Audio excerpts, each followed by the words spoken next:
Good evening, everyone, and thank you so much for joining us tonight for our fifth installment in our Tredwell Time series, Life at Home in Old New York, a virtual house tour. My name is Emily Hillwright, and I'm the Director of Operations at the Merchants House Museum. For those of you who maybe haven't been to the Merchants House before, it is New York City's only family home to be preserved intact, both inside and out. Built in 1832, it was home to a prosperous merchant class family, the Tredwells, and their Irish servants for nearly 100 years. The last family member, Gertrude, died in the house in 1933, and it opened as a museum 3 years later. The house today is complete with the Tredwell family's original furniture, decorative arts, and personal possessions, even their clothing, and offers an intimate look at domestic life in mid-19th century New York City.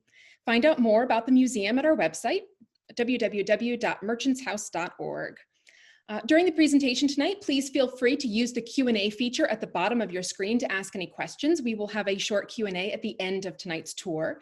And our speaker tonight is, of course, our wonderful museum historian, Anne Haddad. I hope that many of you have been following along on our social media pages, where Annie has been posting a new series, Tredwell Times in Art, which explores how 19th century artwork can give us a view into the Tredwell's world. It's been a lot of fun to follow. So I encourage you to take a look at our Facebook and Instagram pages if you haven't already. And now, without further ado, welcome Annie. Thank you, Emily, and good evening, everyone. I'm so delighted to welcome all of you virtually to the Merchants House Museum, which of course is one of New York City's greatest treasures. This 1832 row house is located on 4th Street between Lafayette Place and the Bowery. It was once said that this house holds within itself the essence of a century. And in fact, it does tell the story of the domestic life of a wealthy merchant family and their 4 Irish servants from 1835 to 1865. Joseph Brewster, a hatter who dabbled in real estate, built the house on speculation in 1832. And actually, this is the only intact survivor among a group of speculative row houses that were built on the block. Joseph did not customize the house to his own taste. Rather, he built it to appeal to the wealthy who were buying houses in the area left and right, and who wanted homes that would display their wealth, their taste, and their sophistication, and make a very impressive statement. This house is what a prospective buyer was expecting to see in the neighborhood. The architectural details, the quality of the materials, and the floor plan were all very similar to other houses in the area. Now, because it was built in 1832, a time when house design was in transition, the house is a combination of 2 architectural styles. The exterior is late Federal style, with its beautiful Gibbs door surround, its iconic dormer windows and peaked roof, and its elaborate fan light. The stoop, which flanked by large cast and wrought iron urn newels, looks like limestone, but it is in fact made of Sing Sing marble. In its original state, it would have gleamed like a marble statue. It has sustained, however, nearly 100 years of New York weather. And then we will discuss the style of the interior when we get to the parlor floor. Here is another view of the beautiful statement-making newels. These were purely decorative and, I might add, very expensive.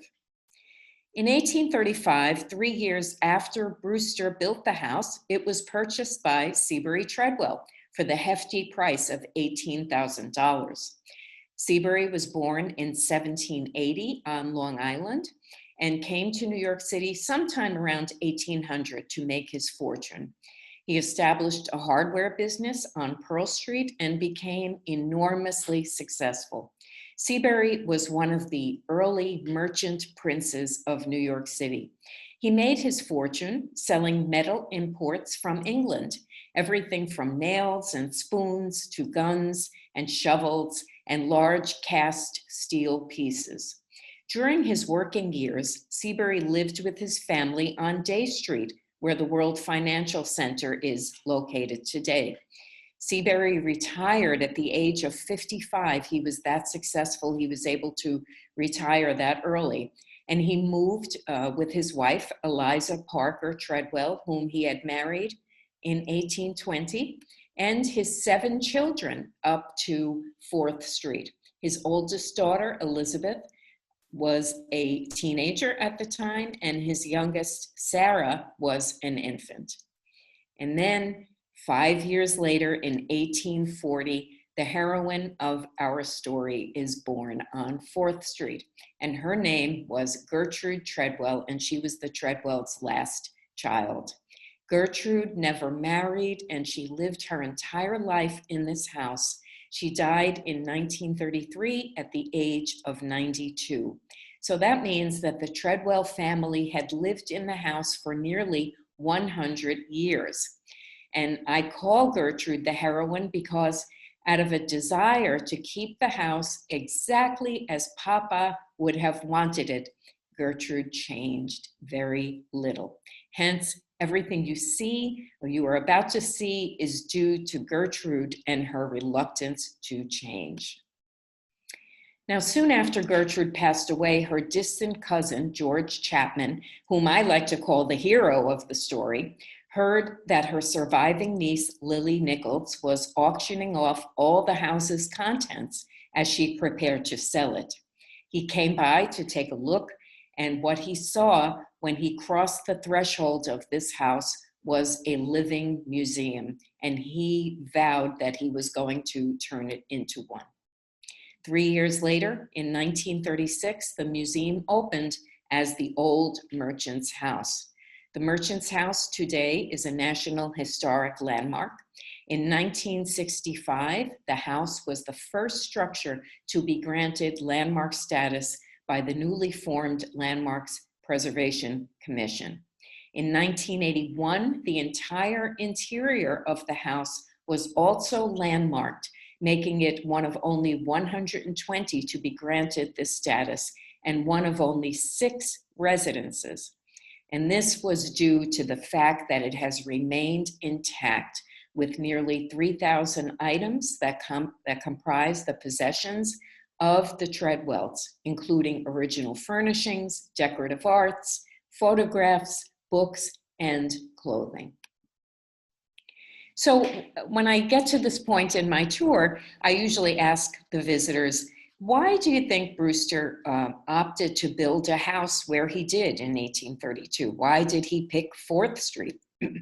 So to answer that question, we need to talk about what New York City looked like at that time. The northern border of the city, which was as far as the 1811 grid plan went at that time in 1832, is this line right here. And do you know what street this is? This is Art Street, now known as Astor Place. Everything above that was farmland, swampland, forests, and an isolated hamlet or two. So where was the epicenter of New York City life? Well, it was the Seaport area, the lower Manhattan waterfront. By 1832, New York City had established itself as America's premier seaport, emporium, and financial center. And this is the case with the city where geography really, really determines the destiny of a city, because the large port, owing to the confluence of the Hudson River and the East River, was ideal for trade because it could accommodate so many large ships. The waters were so deep, the waters of the harbor, so that boats could pull right up to the docks, which made loading and unloading cargo so much easier. And also, because of the unusual tidal patterns, the harbor rarely froze. Also, the steamboat really changed the tempo and the scale of the city's commercial life, as did the opening of the Blackball Packet Line in 1817, which provided the first regularly scheduled voyages bearing cargo and passengers to and from Europe. And then the real icing on the cake in terms of transforming the New York City economy was the opening of the Erie Canal in 1825, in which goods could now be sent through New York, up New York, through the Hudson River, and out the canal and onto the rest of North America. And agricultural produce from the heartland could be sent back. And this completely galvanized manufacturing and banking.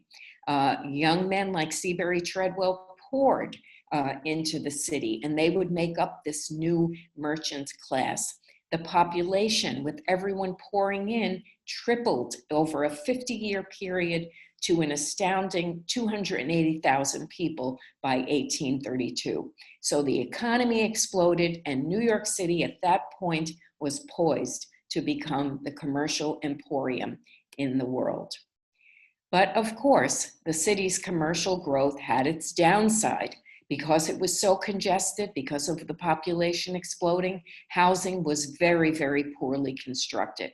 The city was extremely noisy. There were many fires because so many of the structures were built out of wood. The sanitation was non-existent. I will tell you that over 1,000 pounds of horse manure was deposited on the streets of New York City every day. And the residents used to talk about the great miasma that was in the air because of all of that powdered horse manure going up into the air, polluting the air. The water supply was horribly contaminated because so many of the tanneries and the butchers were depositing all their refuse right into the water. So there was no municipal water supply. People had to go to common wells to get their water. They were drinking that water. And of course, they were becoming ill with terrible epidemics over the course of a number of years, like yellow fever, big cholera epidemic in 1832. And the Board of Health was really only reactionary. They only responded when an epidemic was imminent. And crime was also rampant because the Metropolitan Police Force was basically non-existent. So the wealthy, how do you think the wealthy would feel living in those conditions around the seaport? They wouldn't have it. So they started to go the only way they could, and that was north. They started making their way up Broadway, and they began to settle in this area right here, known as the Bond Street area. Now, this is where Brewster built the house in 1832, and you could see that it's smack in the middle of this elite area, which had begun attracting the wealthy by about 1820, who were seeking a refuge from the urban blight that afflicted Lower Manhattan. And the borders of this area were Art Street to the north, and Bleecker to the south, Broadway to the west, and the Bowery to the east. The person who led the way into this neighborhood was John Jacob Astor, who in 1826 opened up Lafayette Place on land that he owned.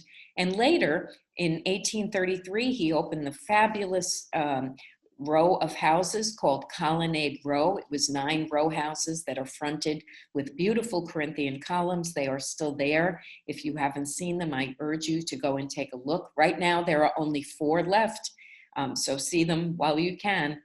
And of course, there was a tremendous demand for housing, and the houses were built rapidly. And as you can see from this image of Bond Street, the houses kind of all looked alike. And that is because they were built largely using architectural pattern books. A builder like Brewster would consult a pattern book and choose what building style he wanted to build. And houses were so alike in the interiors as well that it was said that people visiting their homes, visiting others, would often forget whose house they were in because the interior looked so much like others that they'd been in. And this is the advertisement that Seabury Tredwell caught the eye of Seabury Tredwell when he was looking to move. And you notice that it says that the house is replete with every convenience. And we will see what those are as we go through the house. The Bond Street area did not remain fashionable for very long. By the late 1840s, in fact, it was pretty much over, owing to the commercial encroachment in the neighborhood. And the elite continued to move north to more exclusive neighborhoods. For some reason that we do not know, the Treadwells chose to remain, and they never left. And aren't we lucky that they never left? What they did do, though, in 1855 was redecorate, and we'll see what the changes that they made as we go through the house. So now we are going to enter the house, but we're not going to go up the grand marble staircase that you saw before. Instead, we're going to enter the house through the below ground stairs, and go right this way to the below stairs door here, and go into the ground floor into the large hallway. The Treadwells and their servants always used this door below stairs. They never used the grand staircase. That was reserved for company. So this is the door that we've just entered, and this is the hallway of the ground floor. Notice that there are no decorative elements, no fancy architectural details. The ceilings are low, and the reason that there was very little adornment done on this floor is because no one ever came down here. This was the exclusive floor for the family and the servants. If you liken, I often liken this tour as visiting the theater, and you are here to see a show that takes place on the grand parlor floor. If that is the case, then this floor, the ground floor, is backstage. This is where all the hard work goes on that is going to make that beautiful show that you are going to see upstairs. So as such, this floor was off limits to guests. And now we will go right into the beautiful, comfortable, warm family room. This was the private space for the family, and where they spent a great deal of their time, and where they did all the things that we do in our den. For example, they might read here, the children might do their homework here, Mrs. Treadwell might interview a prospective servant in this room, or consult with her cook about meal planning. Mr. Treadwell might recline on the sofa reading Harper's Weekly. The one common use for this room, though, that we are not accustomed to today is that this is where the family took their meals. This was a traditional, customary use of this family room. Meals would be served at this beautiful drop leaf table.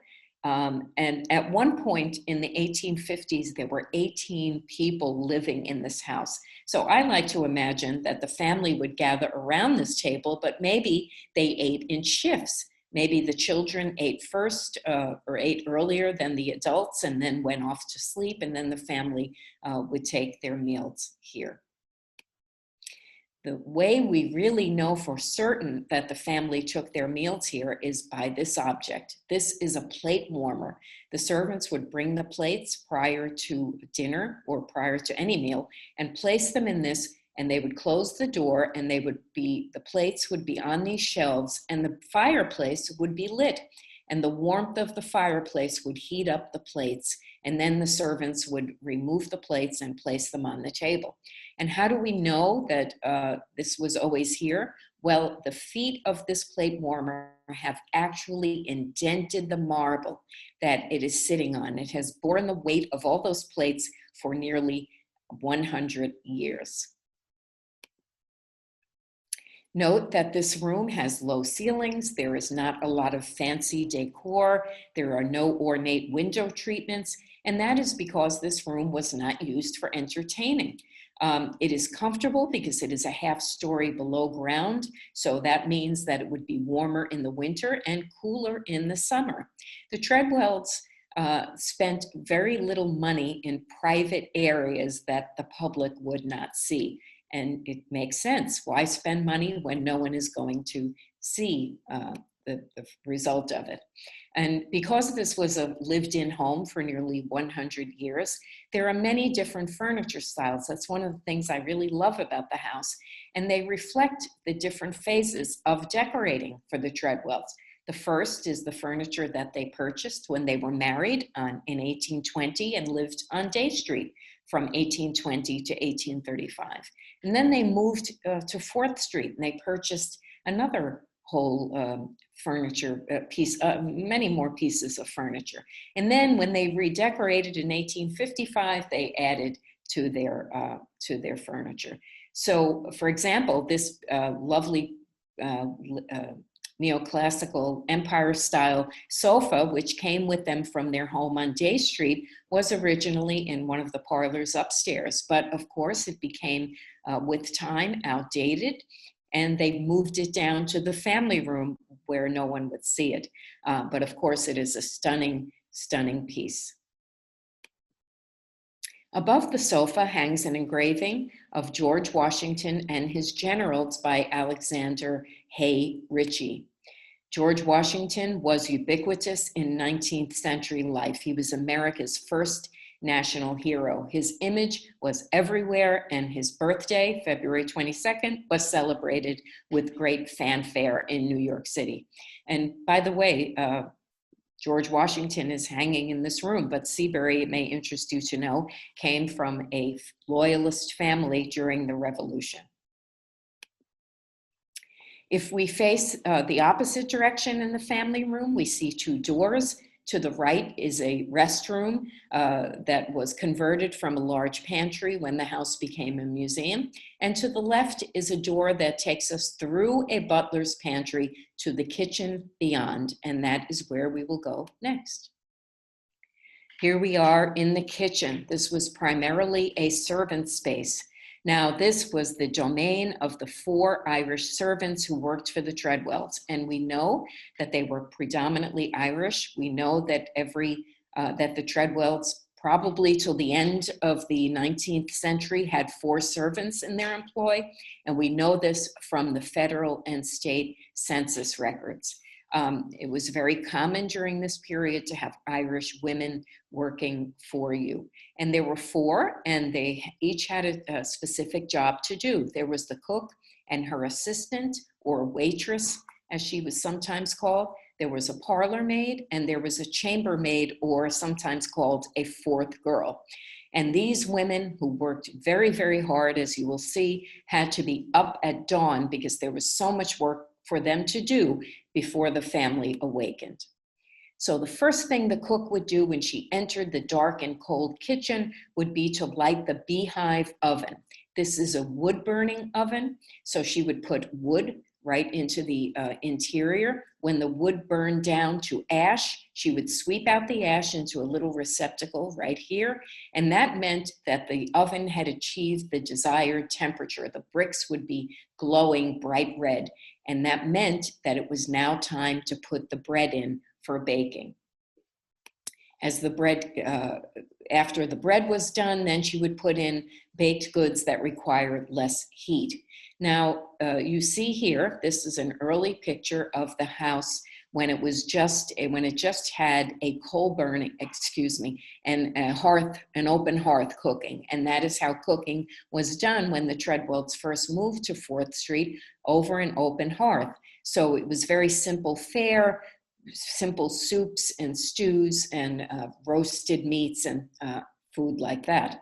But then, shortly into the 19th century, this new kitchen technology that revolutionized food preparation came into being, and it replaced hearth cooking, and that was the coal stove. There were many advantages to cooking on a coal stove. First of all, the cook could better regulate the heat, and she could cook a variety of foods simultaneously. And this was very advantageous for the hostesses like Mrs. Tredwell, who was accustomed to giving these big dinner parties, and she wanted to impress her guests by serving a variety of elaborate foods, and so they would be multi-course meals. But it required effort to keep a good fire going in these coal stoves, and they usually took at least an hour to heat up. And weren't they one of the banes of the servant's existence, because the cook had to clean it every day and blacken it regularly. And this required a lot of elbow grease and was very labor intensive, getting this stove to shine like new. Now, when all of the baked goods came out of the oven, they would be placed into this pie safe. This would keep the baked goods fresh. You can see that it is tin, studded with holes to allow for ventilation. If you look at the bottom of the legs of the pie safe, you can see that they are discolored. And that is because the legs typically rested in little bowls of water that had been treated with poison to keep out the vermin. Vermin was a problem in New York City. There were no city sewers, so the rats and other vermin like mice, cockroaches would be roaming all over. So the cook would have to spend a great deal of time laying out the poison, not only in the pie safe, but around the kitchen perimeters. Another big job that the cook and her assistant had to do over 2 days of a week was the laundry. They would do the laundry in this soapstone tubs, and then they would wring it out, and they would, well, first it probably soaked for a day in the bluing to whiten everything, and then they would put it through a wringer or wring it out by hand, and then it would be laid out, usually on a nice day, in the garden to dry. And then the next day they would have to iron all of this. They would take these very, very heavy irons that would be heated up on the stove. And when they were hot enough, they would iron. And then as they cooled off, they would be constantly switching irons to make sure that they had ones that were hot enough. So that brings me to the water situation, the big water problem in New York City. Most residents had to rely on neighborhood wells to get their water. But as I mentioned, that water was terribly contaminated. And this actually points out the causal relationship between poverty and disease. They had no choice. They had to drink this water. During the cholera epidemic in 1832, for example, the mortality rate was highest in the 5 Points, the poor 5 Points district. But the Tredwells were not poor. They were wealthy, and they had one of the modern conveniences in their backyard, and that was this 4,000-gallon cistern, which collected rainwater from the eaves through wooden pipes that came down the side of the house and went into the cistern. The water was then pumped into the kitchen. This was a real luxury, but still, they didn't drink this rainwater. They were wealthy enough to buy their drinking water. The water came down barges from upstate New York. It was in big wooden barrels, and that would be delivered regularly to the Tredwell house. The Tredwells used this rainwater for cleaning and for bathing because they weren't ingesting it, but for drinking and for cooking, they used the water that they purchased. It wasn't until 1842 and the opening of the Croton Reservoir and the big aqueduct at 42nd Street and Fifth Avenue, where the New York Public Library is today, that New York City got its own municipal water supply. The Tredwells could even afford to buy their ice and have an ice box to keep their food fresh. The ice came down big barges where it was from upstate where it was harvested, and it would be stored in the ice box. Now, the parlor maid, she had a lot of important jobs to do. Probably the most important one was heating the house, and that was done by lighting and maintaining its 7 fireplaces. So she would get an empty coal bucket, she would descend these stairs into the cellar, and then there she would load up the bucket from the coal bin. Coal was delivered to the house through the chute from outside, from the sidewalk outside, and it would go into a big bin in the cellar. So she would have to climb. She would fill that heavy bucket and climb up and down as many times as it took to prepare the fireplaces in the house. Here is one of the coal scuttles by the side of the fireplaces. So she would start the fire, she would fill these scuttles, and she would have to do that. If it was a cold winter's day, she might have to go through that whole process 2 and 3 times during the day.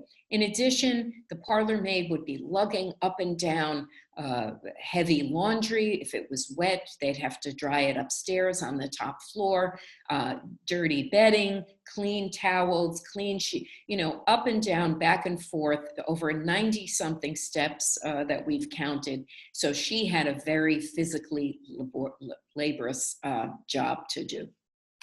In addition, she was responsible for lighting the house. We are so accustomed to having light interiors right now, we don't realize how dark these interiors really were. So they relied tremendously on adequate lighting. So she would have to gather up all of this lighting equipment, candles, candlesticks, oil lamps, and replace everything, clean everything every day, and then redistribute it throughout the house.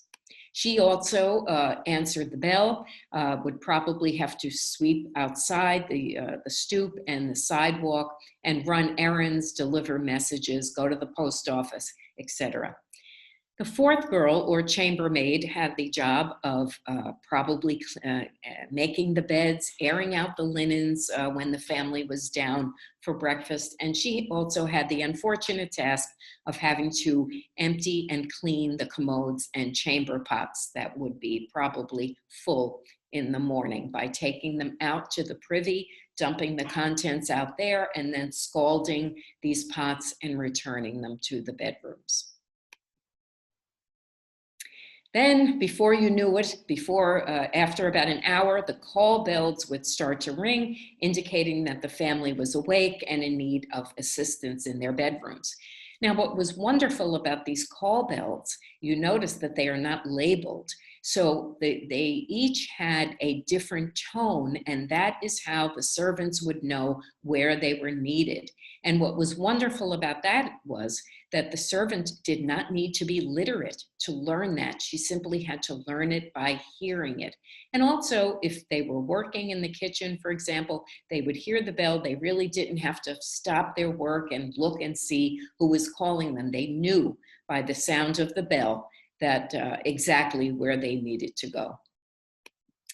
Here's a quick look at the garden. This is a beautiful Victorian style garden that was created about 20 years ago by our master gardener. When the Tredwells lived here, though, it was a utilitarian space. It was a working yard.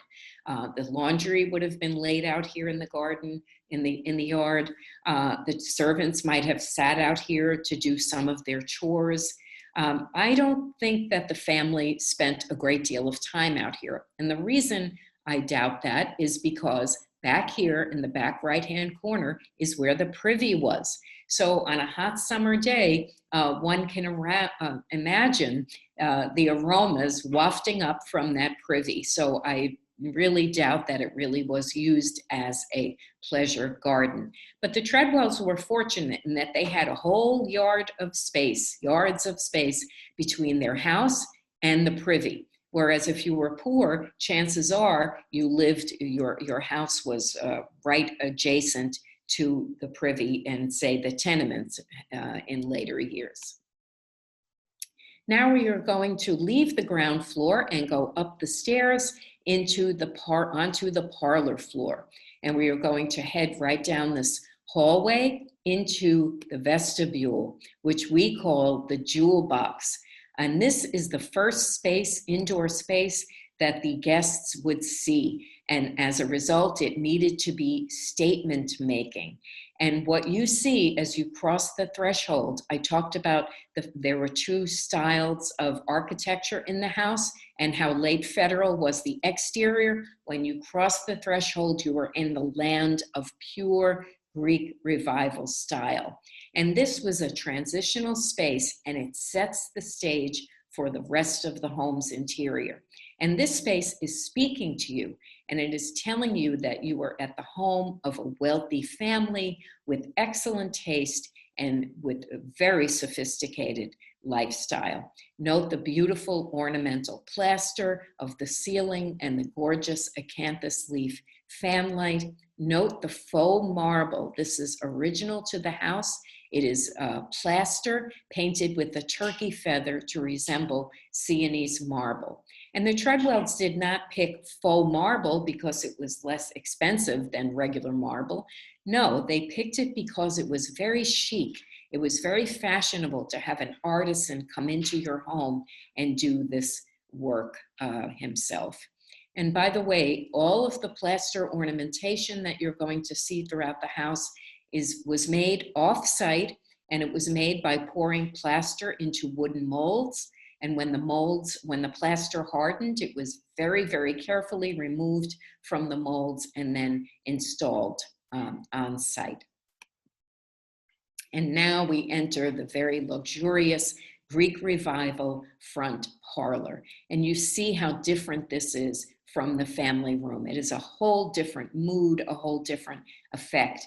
And it's, again, statement making about the family's, their quality, their taste, their wealth. And it also informs you of how you are expected to behave in a room like this.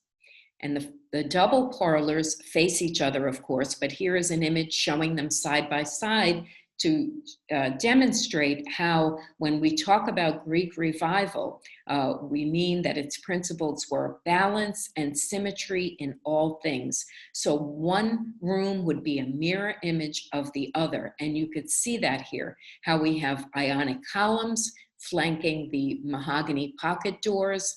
We have identical pier mirrors separating identical windows. We have identical Portdoro marble fireplaces in each parlor. And we even have identical doors. There are 2 in the rear parlor and 2 in the front parlor. But this one, closest to the front door, is actually a false or a dummy door that is put there simply. It remains closed all the time, and it is put there simply to have the balance and the symmetry of the 2 rooms. When we look up, we see the beautiful plaster ornamentation, the very detailed cornices of these 13.5-foot ceilings. We see the beautiful moldings. Here we have lamb's tongue, and this is egg and dart moldings. And note that these would have been selected by the artisan himself. So the interior details like this of each house would have been very unique to that specific house. And the gem of the ornamental plasterwork are the identical ceiling medallions in the front and rear parlors. These are recessed, meaning that they would have needed additional structural support before they were installed. And these were restored in the 1980s, but they are practically in its original state, and they are considered to be the finest ceiling medallions in the country that are still in situ, if you will. Let's talk about lighting. Before gasoliers were installed, the Tredwells relied on candlelight. And later, as soon as whale oil came into popularity for lighting, oil lamps became extremely popular. And the Tredwells purchased these beautiful argand lamps that burn 10 times the power of candlelight. They burned animal fat or whale oil, and they provided a brighter, much steadier flame, but they also gave off a lot of smoke. And these were expensive, and they also were very foul smelling. So remember that rooms were much darker than we are used to. They were smoky and they were smelly. Finally, in 1855, as part of their redecoration plan, they purchased gasoliers. They are 2 identical in the front parlor and the rear parlor. And this was one of the biggest upgrades in the house. To light these, you would pull down on this finial, and these counterweights, that's what these hanging objects are, they would rise up. And then you would remove each dome and light it and then replace it. And then you would push the the gasolier up to the height that you desired. So remember, again, if it was on a cold winter's day, the shutters would be closed, the lace curtains would be closed, and these beautiful heavy draperies would be closed to keep as much warmth as possible in the house. And so that would add to the darkness of the rooms. And by the way, these lace curtains, another bane of the servants' existence. The air was so filthy, the air would get into the room and blacken these curtains, so they had to be washed regularly by the servants. The carpeting on the floor is a copy of the original that the Tredwells purchased when they redecorated. Now, this carpeting was laid in 27-inch strips and matched up on the floor.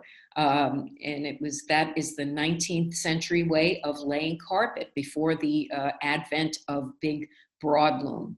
And for high traffic areas in the hallways, carpeting was traditionally used in the living rooms. But in the hallways, something called floor cloth was traditionally used. That is an inexpensive covering, sort of a precursor to linoleum, and it was very easy to clean and inexpensive. So when it was old or discolored, it could be thrown out and simply replaced. So as I mentioned, when the family redecorated in 1855, they installed the gasoliers. They painted the entire house, and they purchased this suite of Rococo parlor furniture. Rococo was the hot new style in 1855, and they wanted to be au courant, and hence this lovely suite of furniture. The front parlor is where they entertained when they had their sociables. And all of the furniture, I don't know if you could really see it, but it is on casters. So it would be easy to move if they wanted to have some dancing in the rooms, or, if they wanted to change their seating arrangements. On a regular basis, though, this is where Mrs. Tredwell would receive in the elaborate ritual known as ceremonial calling. This was a way for women who were members of this elite class in the neighborhood to maintain this tight social network and keep out the riffraff. This was the work of the wealthy women of the 19th century. It was a social obligation. It was important. It was really the only way that they kept up their social connections. Mrs. Tredwell could decide that she was not at home when a woman presented her card to the parlor maid. And that was understood that she was just not receiving, and so you would go on to the next house. But traditionally, Mrs. Tredwell might receive several hours a week, say Tuesdays and Thursdays from 2 to 4. So the lineup would proceed at 2 o'clock, and she would sit in the parlor. She would make light conversation with you if you were visiting, and then you would take your leave and go on to the next house. Many women, from what I've read and heard, despise this ritual, but they had to do it. When the Tredwells entertained, piano music was a big part of their entertainment. In the early 1840s, they purchased this Nuns and Fishers pianoforte. This is like the Cadillac of pianofortes in the 1840s. Music was very, very important in their social life. They would have gatherings around the piano. Sometimes families would hold concerts where they would invite a singer to come and perform accompanied by the piano. If they were having a dinner party, they might have someone play. Of course, all the Tredwell girls knew how to play the piano because it was one of the accomplishments that she would need to achieve before coming out. She had to go to school and learn these arts like painting, drawing, a language, and playing an instrument. Here are your hosts, Seabury and Eliza Tredwell. These two paintings are in the front and rear parlor. These were painted in 1872 after Seabury had passed away, so his image was taken from a daguerreotype. And now we're going to go through the mahogany pocket doors into the rear parlor. These rooms typically were used independently of one another, so most of the time these mahogany pocket doors would be closed. But in the rear parlor is where the Tredwells would hold their elaborate dinner parties. The table that you see here can open to seat 12, and you are looking at what is probably the gem of the Tredwell, of the Merchants House Museum collection. And these are a set of complete 12 dining chairs that came from the workshop of Duncan Phyfe, the great American furniture maker. If we look around in the rear parlor, we see other types of furniture that were sort of in between the late Empire style and the Rococo style that you saw in the front parlor. And this is the Greek plain style, as shown by this lovely horsehair sofa and the pier tables. There are two matching on either side of the fireplace. In the dining room, also, the Tredwells put their Empire style, sideboard. This obviously came with them from their home on Day Street, and it is where they would store all of their cutlery, all their table linens. And you notice this drawer is where they would store their liquor and probably their wines. And you notice that this drawer has a lock. Here is a painting that shows you what a full dinner party might have looked like in the rear parlor. Note the chairs. They look very similar to the Duncan Phyfe chairs in the museum's collection. The rooms were also used to have elaborate receptions. These are images of New Year's Day when women would preside over a lavish buffet table and the men went out and paid calls. So in this case, the parlor doors would be open so guests could go back and forth between the two rooms. It was also the scene of marriages. The two eldest daughters, Elizabeth and Mary, who were married in the front parlor. And it was also the scene of funerals and wakes. In the 19th century, before the advent of funeral parlors, a person was typically waked in the front parlor for several days. Seabury Tredwell, when he died in March of 1865, was waked in the front parlor. Here's an interesting object that I always like to point out in the rear parlor. This is called a brass light extender. As you can see in this illustration, if you wanted to do close work, such as reading or needlework, as the women frequently did, you would simply attach this end of the extender to a gas light, like the gasolier, and it would bring the light all the way down. Typically there was a shade at the other end so that it would diffuse the light. And this way you could do your close reading. It wasn't so dark. And now we are going to head upstairs to Mr. and Mrs. Tredwell's bedroom floor. But before we do, you must of course notice this astonishing newel post, carved mahogany. You can see the beautiful acanthus leaves. This is really like, as my colleague Anthony says, a piece of furniture. It is so really outstanding, and it is very statement making, because remember, when you enter the house, you would see this at the opposite end of the hall. Now we're going up to Seabury and Eliza's bedroom, coming up the stairs right here, and we're going to step into Mrs. Tredwell's bedroom. Now, Seabury and Eliza followed the custom of maintaining separate bedrooms, but they were connected by a pass-through closet area that we'll see shortly. These beautiful beds were purchased in 1835 when they moved into the house. The bedding was done by the Ladies Decorators Club in the 1970s when the house was extensively restored. It gives you an idea of how the space was used, how these bedrooms were used. The rooms were actually semi-private spaces, and we'll see why shortly. Note the lovely dress that the mannequin is wearing. This is one of 40 dresses in our extensive costume collection. The dresses were actually owned by the Tredwell women. This, again, Eliza's room. If you were a close friend of Mrs. Tredwell, she might invite you to take lunch with her at this drop leaf table at the foot of the bed. And this bed is where Gertrude was born in September of 1840. And in addition to Gertrude, several of Mrs. Tredwell's grandchildren were born in this room, because it was customary back then when a woman married, as did the two eldest Tredwell daughters, for them to live with the bride's family while the husband was busy building his business and establishing his career. This child's bed in the room is where the Tredwell children would have slept when they were ill. Mrs. Tredwell, of course, would have wanted them near her. Miraculously, all 8 of the Tredwell children survived to adulthood. This bed would also be used by a guest, perhaps a female guest, because people, when they visited, often came from far away, and they would stay not just for a day, but for weeks. So she might occupy a bed like this in this room.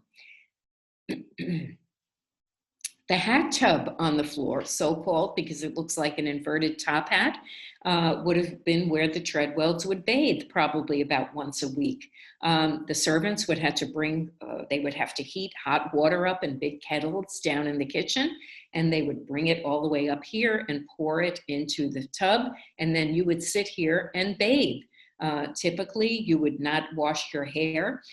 You would wash your scalp, probably with vinegar or lemon juice. The hair went up at the beginning of the day and remained that way until the evening. And then the hair would be let down and brushed to distribute all of the oil, natural oil in the hair.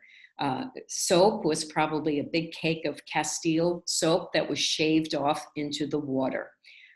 You note the chamber pot in the background. That, again, as I said, would be emptied in the mornings and whenever needed by the chambermaid. These pots were usually used for urination. Anything else would have to be done in the privy outside. If you look up, you see that this room, although it has architectural detail and it's lovely and sophisticated, it is not nearly as ornate as the ceilings on the parlor floor. And Mr. and Mrs. Tredwell were devout Episcopalians, and it was customary for families to hang framed religious mottos on their walls. And this, the 23rd Psalm, would probably be the first thing that Mrs. Tredwell would see in the morning, excuse me, when she opened her eyes. A customary use for bedrooms during this period was for guests when they arrived for parties. They would come immediately upon entering the house. They would come right up to this floor. The men would go into Seabury's room, and the women would come into Eliza's room. They would remove their boots, put on their dancing slippers, comb their hair at these 2 lovely dressing tables. And sometimes families would rent additional mirrors for the use of guests. And the gentlemen in Seabury's room would be having their boots polished, their coats brushed off, and then they would rejoin the ladies and then go down into the party and greet Mr. and Mrs. Tredwell. Now look at the difference between these 2 ceiling medallions. The one on the left is Eliza's bedroom, and this one is the one in Seabury's bedroom. This one, you can see, clearly resembles the beautiful ceiling medallion in the front parlor. We think that this one is undoubtedly a replacement. Probably when gas lighting was installed in the bedrooms, there must have been damage to the original medallion, and it was replaced by this much more Victorian looking medallion. Here is the pass-through into Seabury's bedroom. Note it is lined with closets. And even though it is simply a closet space, you can see the very interesting architectural detail of this space, meaning that it wasn't nearly as private a space as we think of when we think of our bedrooms. Guests must have seen this closet space. And now we proceed into Seabury's bedroom. Seabury Tredwell spent 30 years of retirement life in this house and in this bedroom. He was a very active man. He loved to race trotters on the 3rd Avenue Speedway. He also bought and sold real estate in Manhattan and Brooklyn. He invested, he kept his eye on the stock market and invested in utilities such as gas companies. And he also invested in the railroads, probably through the influence of his son-in-law, Effingham Nichols, who was an attorney for the Union Pacific Railroad. My favorite object in this room, in Seabury's bedroom, is this lovely armoire that came with him from the family home on Day Street. This is where they would keep their folded clothing. Note the fabulous cloth feet of this piece. And my favorite thing about this piece is if you look closely, right there, you can see a burn mark from Seabury probably placing a candle on the shelf below and somehow becoming distracted and forgetting it was there, and it actually burned the shelf above. Here is Seabury's writing desk, where he would probably spend a lot of time writing letters, an occupation that most people were very preoccupied with most of the time, as it was the only means of communication. So Seabury led a good life in this house until finally on March 7th, 1865, he died of Bright's disease, now known as nephritis, a kidney infection. He didn't go to the hospital. The doctors came to him. You only went to a hospital if you were poor, because hospitals were charitable institutions at that time. And we have records of the Tredwell family physician making a number of house calls before Seabury passed away. As death neared, the family, including young children, even grandchildren, would have gathered around his deathbed. And then once he passed, the undertaker would be sent for, he would prepare the body, and then Seabury was waked in the front parlor for 3 days. When he was waked, heavily scented flowers would be placed near the coffin to mask the odor of decay. If we move from Seabury's bedroom through this doorway, we come into this little study. We have now interpreted it as Seabury's study, but I'm sure it had many other uses during the years. It could have been a spare bedroom. It could have been a nursery. It could have been the bedroom where could have been made into a bedroom for the newlyweds when they lived with the Tredwells. And now we are going to proceed up the stairs to the children's bedroom floor, which is not open to the public. It is used now as staff offices. So we're going to walk right down the hall and go up the staircase to the servants' floor. And when you come up these stairs, you enter this big work area. So what would have been here most likely was a large work table. And that is where the servants would have sat and done their sewing, their letter writing, if they had the time to do that, and any other chores that would be needed, like ironing, perhaps they might have done up here. There is evidence that there was a clothesline stretching across the space, and that is where the servants would have had to hang the wet laundry on days when it was not okay, when they couldn't hang it outside in the yard. So we're going to enter the one restored servant's bedroom right here. And here is what the servant's bedroom looked like. Typically, they would sleep two to a room. You can see that the room is very simply furnished with cast-off furniture that belonged to the Tredwells. The beds were metal to keep out the vermin. The floors were bare in this room. If there was any rag rug or anything like that, it would most likely have been made by the servant herself.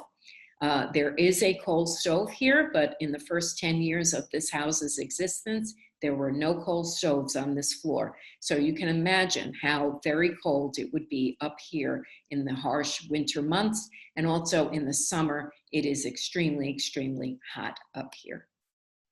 You can see very simple adornments in this room. They would wash up at this basin and pitcher. They would have to bring the water up here.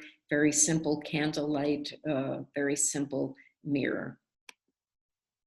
So we know, again, from the census records, tells us about the servants. And of course, it was the Great Irish Potato Famine, 1845 to 1850-51, that sent millions of young Irish women to this country looking for work so they could send money back to their family who was starving to death in Ireland, or so that they could pay for their family's passage to America. Many unmarried Irish women found that working in domestic service was a good alternative. Although I'm sure by now you can see what a very difficult job it was, how labor intensive, how exhausting.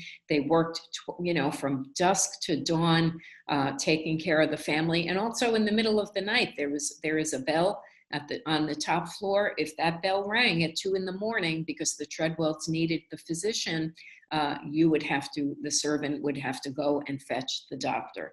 But the advantages were that they were paid about $3 or $4 a week, but they had no overhead. They got the meals, they ate what the Tredwells ate. They may have received cast-off clothing from the sisters, and they may have received medical care if they became very ill. And these women really learned how to work the system, and they had leverage. They could bargain. There were no contracts. They could leave at the drop of a hat, and many did. The turnover rate among the Irish at this time was huge. It was Mrs. Tredwell probably spent most of her time hiring, or her daughters hiring servants, because they left with such regularity. And they could ask for more money. If Mrs. Skirmahorn down the street knew that Mary was a good cook, for example, she could lure her away with more pay. And then the cook could go to Mrs. Tredwell and say, well, I'm being offered $7 a month, and what are you going to do? And Mrs. Tredwell, if she didn't want to train a new cook, would have to raise her salary. They frequently talked about this, the elite, as being the big servant problem. And here you can see our 1855 state census lists Anne Clark, Bridget Murphy, Mary James, and Mary Smith as the 4 servants who were employed by the Tredwells. But of course, the servants faced a great deal of prejudice. Homeowners at this time were mostly Protestant, so you can imagine the religious tension that had to have existed in the household. Ladies' magazines would warn women like Mrs. Tredwell to beware of leaving your children alone with the servants, because they might take your children to church and have you baptized and indoctrinate your children into Catholicism. I always say the servants were in the family, but not of the family, not really considered members of the family. Very often, Mrs. Tredwell might not even have bothered to really learn the names of her servants. They often were all referred to as Bridget, because they came and went so quickly. So why bother to really learn, to get to know them and learn their names? But if there's one thing that I want you to take away from my tour, as I always say, it is that it was impossible for wealthy families like the Tredwells to maintain the lifestyle that they did without the backbreaking labor of the Irish servants who worked for them. It would have been impossible. So at the Merchants House Museum, we are constantly fixing things up, restoring. The house needs constant attention, and we spend a great deal of our time working on all of this restoration. It is a never-ending process, and therefore I urge you to take a look at our website and consider becoming a member of the Merchants House, or consider making a donation. We are desperately in need of funding at this point. We suffered tremendously, of course, like many other nonprofits. During this pandemic, we lost a great deal of revenue. We are also battling proposed development next door, where they want to build an 8-story hotel. So you can imagine that our legal fees are exorbitant. So do consider joining. Take a look at our website and look at our other virtual programs coming up. We have a full calendar for you. So I thank you very much for joining me this evening. Thank you so much, Annie. It was so wonderful. It's nice to see the house again and hear your tour. Thank so you. We'll open up our Q&A then. If anybody has any questions, you can put them in the Q&A feature down at the bottom of your screen. And let's see here. Somebody wants to know, would the house have been considered very grand or merely upper middle class when it was built? What demarcated one from the other? Distance north, ornamentation, size, all of the above? All of the above. It was, as I said, this area was considered a very elite area. So the houses had to be built to conform with a certain standard. And this was all of the finest materials. I mean, Sing Sing marble on the steps made of Sing Sing marble. That didn't happen on a routine basis with usual houses that were built downtown. Remember, a lot of houses in Lower Manhattan were made of wood. So to have all of this fabulous marble, mahogany, which was exorbitantly expensive, faux marbling, all of these details were not lost on the people who visited these homes. So when they came into this house, they knew that they were in the home of a wealthy family who had achieved. This is not middle class. The middle class had not arisen at this point. This is the wealthy merchant class. It's important to note that distinction. The middle class evolved as a result of industrialization, urbanization, as the century wore on.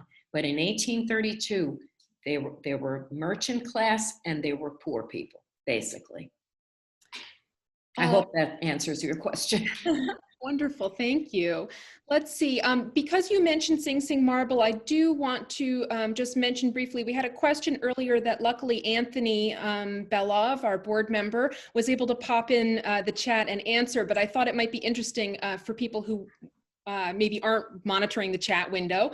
Someone asked about Sing Sing marble and is it near Ossining? And Anthony's very helpful answer is that it's a popular term for Hudson Valley marble, that there were several quarries around Sing Sing, whose name was changed to Ossining when the prison opened to dissociate the town from the prison. So. Now, next question for Annie here. Would the daughters have been educated at home or at school outside the home? No, the daughters were educated at schools, at very elite private academies. The two of them that we know of were Mrs. O'Kill's, which is on 8th Street, then it was known as Clinton Street. So they would walk to school every morning. Gertrude did not go her full schooling, did not spend all of her years at Mrs. O'Kill's. She transferred at some point, and we don't know why, to Mrs. Gibson's, which was right nearby also. And the girls would have gone to school. We don't know what age they started. They could have been from a very young age, but they would typically end when they were, maybe 16 or 17 years old, when they were finished.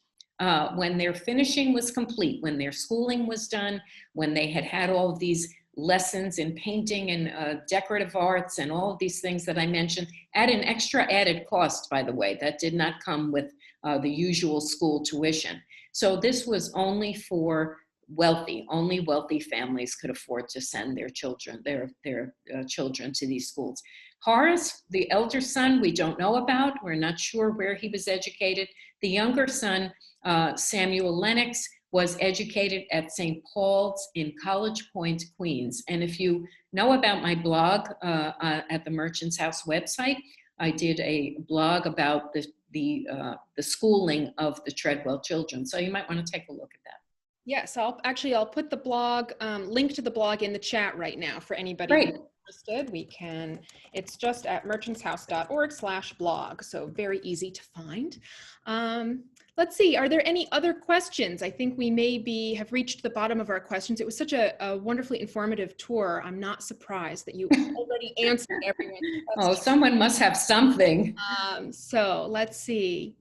Well, I guess that may be the end. If you think of anything else, of course, feel free to reach out by email. We're always happy to chat with you, or reach out on our Instagram or Facebook pages. Before we sign off for the evening then, I hope that you will all join us on December 2nd for the final in our series of Behind the Ropes tours, 19th Century Domestic Lighting, 100 Years of Change, where board member Anthony Belov, whom I mentioned earlier, will present an in-depth examination of the Tredwell's lighting fixtures and what they tell us about evolving technologies and the continuing quest to illuminate the darkness. As Annie so wonderfully mentioned on her tour, lighting is a really interesting question in the 19th century, and rooms were so much dimmer than we're used to today. So I think you'll find it to be a really interesting presentation on December 2nd. We are also delighted to announce the return of A Christmas Carol at the Merchant's House. This year, our 8th holiday season, the show is being presented virtually, so you can share it with your loved ones both near and far this holiday season. You can find tickets and more information about all of our upcoming events at our website at merchantshouse.org. All proceeds directly benefit the Merchant's House. Thank you so much for joining us this evening. I hope everyone has a wonderful night, and from all of us here at the Merchant's House, have a safe and happy Thanksgiving next week. Thank you all Thanks so much. Danny, have a good night. Thank you. Thank you, everyone.